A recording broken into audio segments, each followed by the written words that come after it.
February 1943, Alexander Schmarl, Hans Scholl, and Willy Graf used tin stencils to write slogans like "Down with Hitler" and "Freedom" on the walls of the university and other buildings in Munich. On February 14, 1943, the Scholls brought a suitcase full of leaflets to the university main building. They hurriedly dropped stacks of copies in the empty corridors for students to find when they left the lecture rooms. Leaving before the lectures had ended, the Scholls noticed that there were some leftover copies in the suitcase and decided to distribute them. Sophie flung the last remaining leaflets from the top floor down into the atrium. This spontaneous action was observed by the university maintenance man, Jacob Schmidt, who called the Gestapo.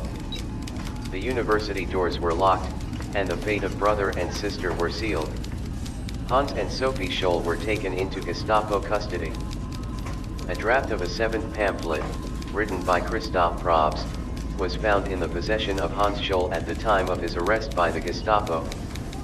While Sophie Scholl got rid of incriminating evidence before being taken into custody, Hans did try to destroy the draft of the last leaflet by tearing it apart and trying to swallow it. However, the Gestapo recovered enough of it and were able to match the handwriting with other writings from Probst, which they found when they searched Hans's apartment. Christoph was captured on February 20th. The main Gestapo interrogator was Robert Moore, who initially thought Sophie was innocent. However, after Hans had confessed, Sophie assumed full responsibility in an attempt to protect other members of the White Rose.